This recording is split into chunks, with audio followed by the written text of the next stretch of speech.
नमस्कार देवी और सज्जनों। आज हम स्टार्ट करते हैं बैकएंड डेवलपमेंट के बारे में पढ़ना।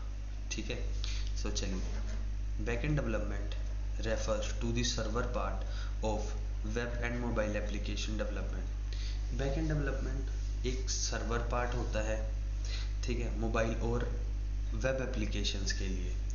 It focus on what happen behind the scenes when a user interact with an app, while the front end is what users see and interact with. The backend is responsible for making sure everything works properly, managing data, user authentication, business logics, and communication between database and front end. ठीक है, तो backend का main काम क्या होता है? Server side के logics को हैंडल करना। कि जैसे कोई भी, जैसे हमारी मोबाइल एप्लीकेशन है, ठीक है, मोबाइल पे वेबसाइट है, वहाँ पे कोई फॉर्म बना हुआ है, वो बैकएंड क्या करेगा? जो भी यूज़र होगा, अगर मैं किसी भी किसी भी वेबसाइट को ओपन करता हूँ, ठीक है, उस पर कोई फॉर्म बना हुआ है, मैं उस फॉर्म में मैं उस इंक्वायरी फॉर्म को फिल करता हूँ, उसमें अपनी डिटेल्स भरता हूँ, फ़ोन नंबर, ईमेल वगैरह भर के उसको सबमिट करता हूँ। बैकएंड का मेन काम क्या होगा? जब मैं अपनी इंफॉर्मेशन भर के सबमिट कर रहा हूँ, उस इंफॉर्मेशन को मेरे डेटाबेस में स्टोर करवाना और उस डेटाबेस को मैनेज करना, ये होता है बैकएंड का काम। और बैकएंड में कैसे हम अपने डेटाबेस को यूज़र के फॉर्म से लेके डेटाबेस के अंदर कैसे स्टोर करवा रहे हैं, उसके लॉजिक्स को कैसे बिल्ड करना, ये भी बैकएंड का काम होता है। ठीक है, सो चलो आगे बढ़ते हैं। व्हाट बैकएंड डेवलपमेंट डज, इसमें हम अच्छी तरह ग्रैब कर पाएंगे बैकएंड डेवलपमेंट करता क्या क्या है। Backend development is like the engine of a car, you don't see it but it powers everything. Backend development एक कार की इंजन की तरह होती है। जैसे हम कार को स्पीड में ज़्यादा भगाने के लिए उसको एक्सेलरेटर देते हैं, रोकने के लिए ब्रेक दबाते हैं, ठीक है, और दूसरा गियर डालने के लिए क्लच का यूज़ करते हैं। ये सारी प्रोग्रामिंग मतलब उसको पहले से ही ट्रेंड किया गया है कार को, कि क्लच दबाने से क्या होना चाहिए, ब्रेक दबाने से क्या होना चाहिए और रेस दबाने से क्या होना चाहिए। ये सारा काम बैकएंड के कोड के थ्रू या बैकएंड के थ्रू किया जाता है। ये हम अपनी आंखों से देख नहीं सकते, लेकिन ये लॉजिक्स होते हैं जो कार को रन करने के लिए यूज़ किए जाते हैं। ठीक है, हमारे पास बैकएंड डेवलपमेंट में क्या क्या करते हैं? Database management, store, रिट्राइव्स and update data like user profile order. Backend में अब डेटा को स्टोर करने के लिए यूज़ किया जाता है। डेटाबेस में जितना भी डेटा है उसको किसी टेबल में दिखाने के लिए यूज़ करते हैं। ठीक है, और हम अपने डेटा को अपडेट भी करवा सकते हैं। अगर किसी ने अपने फॉर्म में से अपने नेम को अपडेट करवाना होगा या फ़ोन नंबर को अपडेट करवाना होगा तो वो इजीली करवा भी सकता है। एग्जाम्पल देखते हैं। When you log in, the backend checks the user name and password from the database.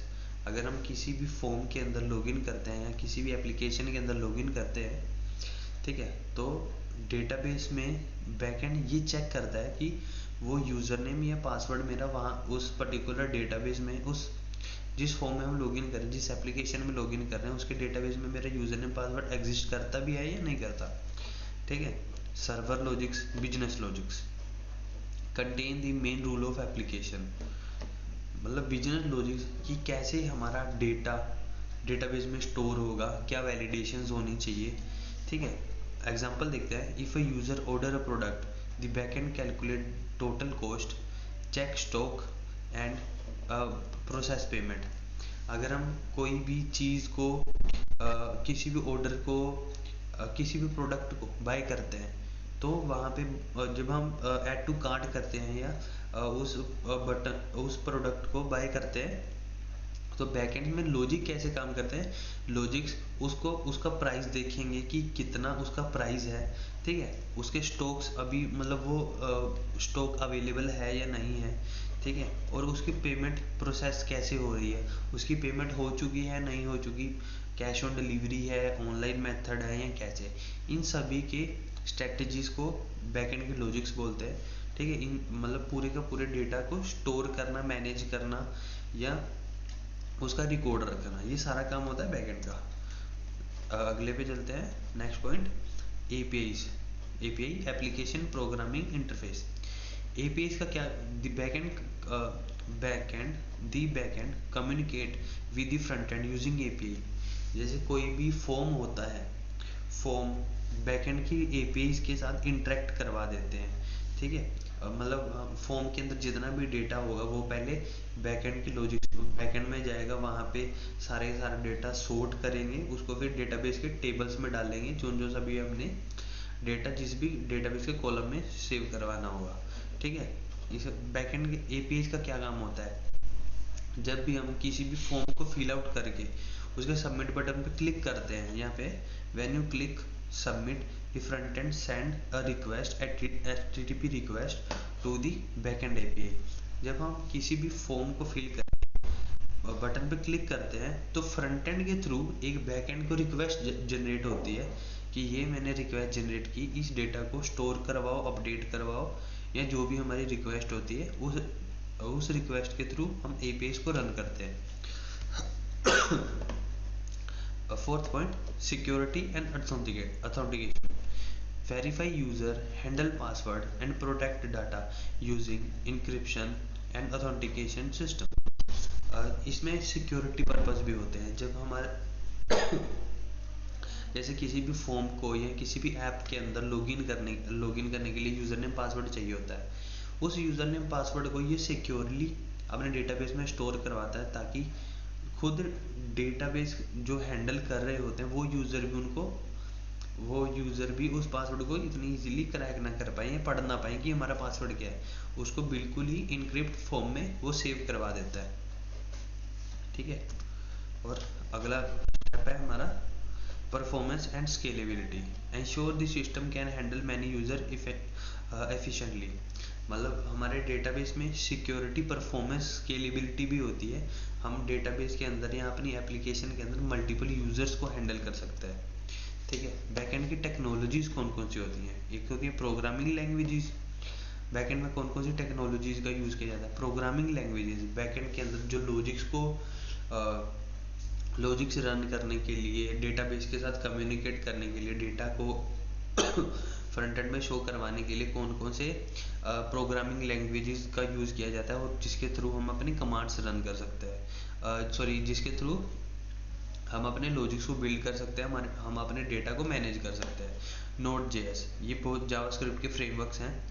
Node.js, Python, PHP, Java, Ruby, .NET, इन सभी लैंग्वेजेस का यूज़ करके हम अपने बैकएंड के लॉजिक्स को रन कर सकते हैं। डेटाबेस, जिसमें हमारा डेटा स्टोर होगा, ठीक है। जैसे कोई भी फॉर्म का डेटा है या कोई भी एप्लीकेशन है, उसमें वो कितने उसके यूज़र्स हैं, ठीक है। हम जितना भी डेटा, हमारी इमेजेस, हम अपने यूज़र नेम, पासवर्ड्स, हम अपने कुछ भी चीज़ जो सेव करते हैं वो कहीं ना कहीं तो स्टोर हो रही होगी। हर एक एप्लीकेशन का, हर एक वेबसाइट का, हर एक मोबाइल एप्लीकेशन का अपना अपना डेटाबेस बना होता है, सारा वहाँ डेटाबेस में स्टोर हो रहा होता है। MySQL, PostgreSQL और MongoDB, फायरबेस, ये सारे हमारे डेटाबेस के यूज़ हैं। और हमारे सर्वर, जहाँ पे हमारे डेटाबेस पड़े हुए होते हैं, Apache, Nginx and Express.js, okay. Example, how backend works. Backend काम कैसे करता है। Let's take a simple login example लेते हैं। The user enter user name and password on the front end. हम किसी भी मोबाइल एप्लीकेशन पे लॉगिन करने के लिए यूजर नेम और पासवर्ड एंटर करते हैं। Front end send these detail to the backend API.